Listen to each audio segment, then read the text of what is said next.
Wait! We're coming too. I hope that's okay with you, Serge. Marcy, joined your party. And Marcy is joined as well. Oh. And we still don't get to pick party members. I, too, would like to help. There is no point in my not fighting. Plus, you saved Miss Riddell. Accept this gesture as a token of my appreciation. Zoa joined your party! Yeah, Zoa can keep his name. And hopefully I can keep my throat. Shall we be on our way, Serge? And finally, they let me choose my party members. Holy crap, we have a whole bunch of new ones. Let's start bringing a couple new ones in. I do want to show them off as we go along as well. So we'll start with just whoever's on the list first. So that means Viper and Riddell. We'll bring them in.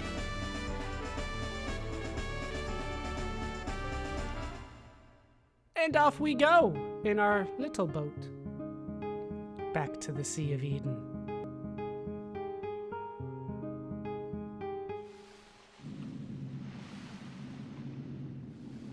Now at this point, we just want to head forward. Yeah, well, you know what? We'll just keep going and we'll compare party members in a bit. First, looks like there isn't a way forward. Harl, thoughts? Do you know how to get through here? You wish to know? This place is called the Pearly Gates. This used to be the only entrance to the Sea of Eden. However, legend says no one has been able to see it or approach it ever since the dragons sealed the evil flame. Then how are we supposed to get in? You need the powers of the dragons that sealed the flame. You must break the seal of the Pearly Gates with relics from each of the 6 dragons. Relics? Break the seal? You mean here? No. The true gate to the Sea of Eden is not here. It is in the other world, where the Dead Sea lies.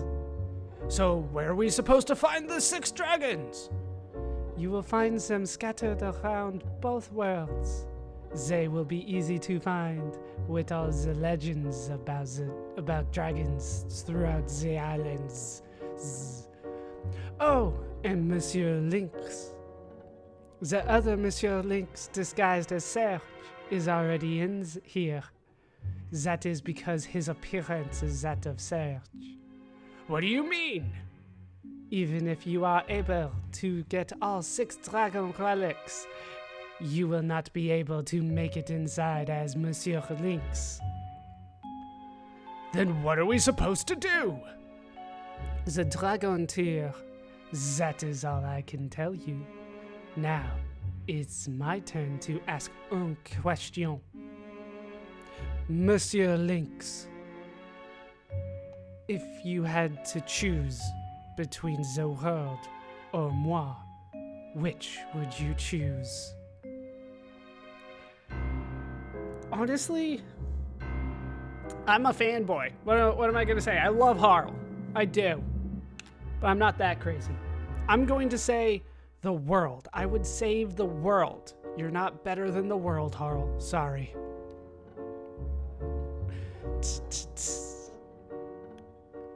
Oh. It doesn't necessarily matter what you say there. You get the same result at the end. Well, she says something different, but just know that it doesn't matter. You go, Sea Dog. Go and find yourself.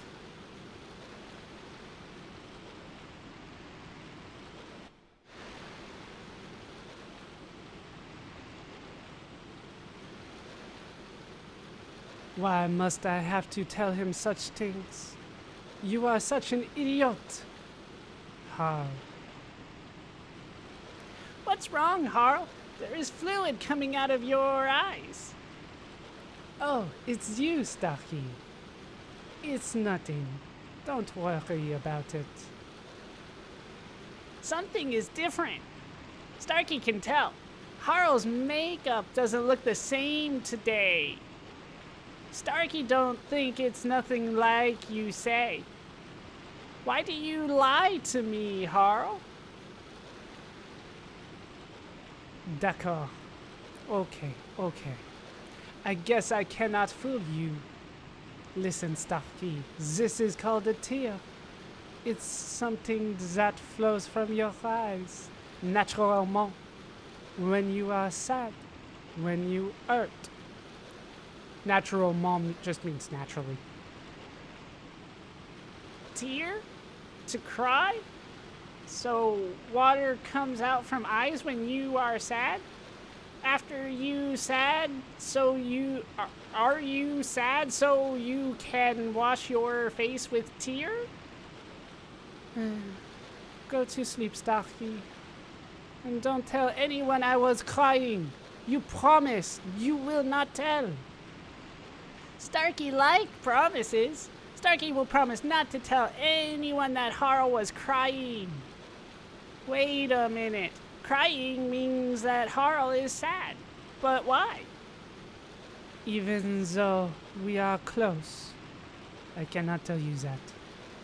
You will find out eventually, Starkey, if that time comes. Every problem has a solution, I hope.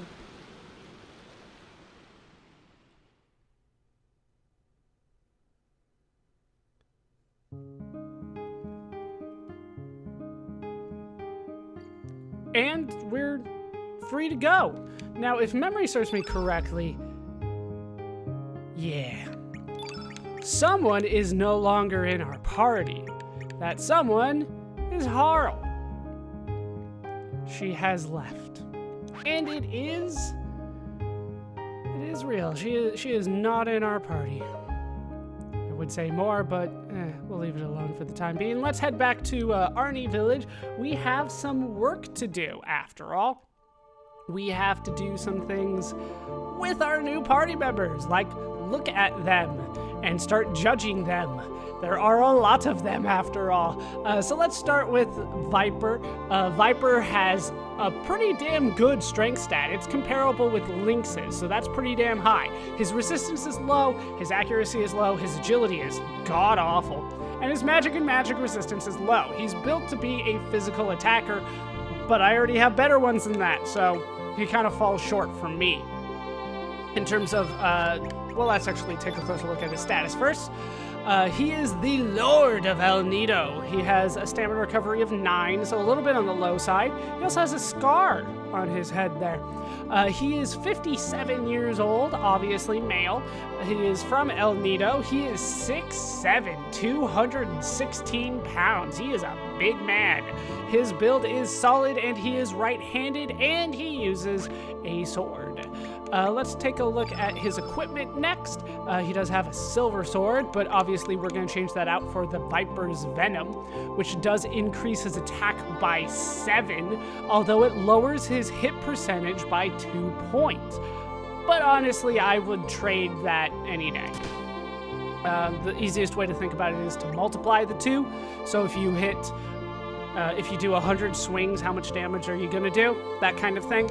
I had the same formula for Pokemon. He will not wear the screwy dress, just for the record. And in terms of his elements, he should have 2 techs. He does.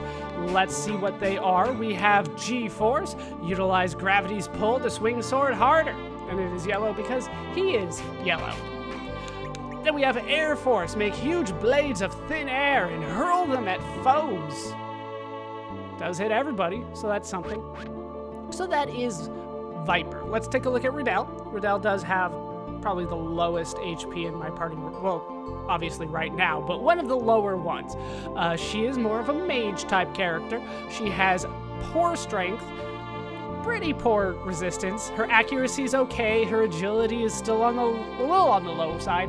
Her magic, although that's her best stat, is still a little low at 19, I would say, especially when you compare it to Lynx, who has 26. Her magic resistance is okay as well. Not fantastic, but comparable to Lynx. It's the same as his. She has a stamina recovery of 11, so a little bit on the high side. She is the Lady of Viper Manor. She's 24 years old, and female, obviously. 24, of course, making her middle age, I would say, in RPG standards. She is from El Nido. She's 5'7", 104 pounds. Really? Yeah, that's slender, to say the least. And she is right-handed as well. I don't know, like, if they converted all the numbers properly, but what do I know? Especially when it comes to, like, the weight and stuff like that. She is equipped with Mithril. Everybody's still equipped with Mithril, unfortunately. And she will wear the screwy dress, but that's probably because she's female. As you can see, her attack is quite bad. Her magic also is not being buffed yet, so I'll definitely have to take care of that. Her magic defense is pretty good, though. Let's take a look at her elements. Let's take a look at those techs. We have Snake Eyes. Once again, same color as she is. She is white. Use the power of White Cobra to heal your party. Hits all allies. I'm not that big of a fan of this one, primarily because I can't move it, right? Recover All, I can move to the level 1 element slot. But Snake Eyes as a healing thing, it's not bad. It's just another healing spell, but it's stuck on level 3. So take it for what you will. Then we have Snake Skin. Use the power of White Cobra for protection for a single ally. If you haven't been able to tell, she's kind of a white mage. She kind of plays that way as we go forward. So those are our first 2 party members that we picked up. Let's go ahead and switch a couple other people in, and then we'll start dealing with them in battle once we are done. Next up we have Zoa and Marcy. They seem to go well together after all. We still have, like, 2 more people to go through, don't we? I think so. Did we go for Grobik? I don't think we did. All right. We will again. We'll go over him again if we did before. Let's start with Zoa here. Zoa has pretty damn good strength. 32 strength is quite nice. His resistance is also quite nice. Not as good as Lynx, but then again, who is? Well, a couple people are. His accuracy is low. His agility is abysmal. He's got 2 agility. Lynx has 8. Marcy has 17. But Zoa has 2. He doesn't dodge. Zoa does not dodge. He has a magic of 13, a magic resistance of 14. So low numbers there. As you might expect, he's still considered a physical guy. He has a stamina recovery of 8, which is pretty low, I would say. It's one of the lowest ones, so not my favorite. He's big, he's bulky, but he can't necessarily take a hit as well as other people. He is one of the 4 divas. He's 28 years old and male. He's from El Nido. He's 6'3", 203 pounds, which gives him a mammoth build, apparently, and he is right-handed. I don't know, he's kind of built like a football player, like a linebacker, but he'd be kind of on the shorter side, wouldn't he? I don't know, I don't necessarily follow football all that well, but he's built like a football player, definitely, which apparently gives him a mammoth build. In terms of his equipment, he does come with gloves. Lots of people come with gloves. His attack's actually a little on the low side. I would need to give him some stone in order to make up for that, and it's probably not going to be worth it at the end. We do have Mithril Male. He will not wear the screwy dress. As much as I honestly want him to, he will not wear the screwy dress for me. No dresses for him. In terms of his techs, he comes with 2, just like most people around here. He has Dragon Rider. He's also Yellow Element. So he rides a dragon just like Karsh does. Jump from your steed to do an elbow crush dive. Oh, he does an elbow drop off of a dragon. And then we have Geronimo. Fly like a helicopter to make a spinning dive. Oh, you're damn right we're showing that one off eventually. Zoa's interesting, to say the least.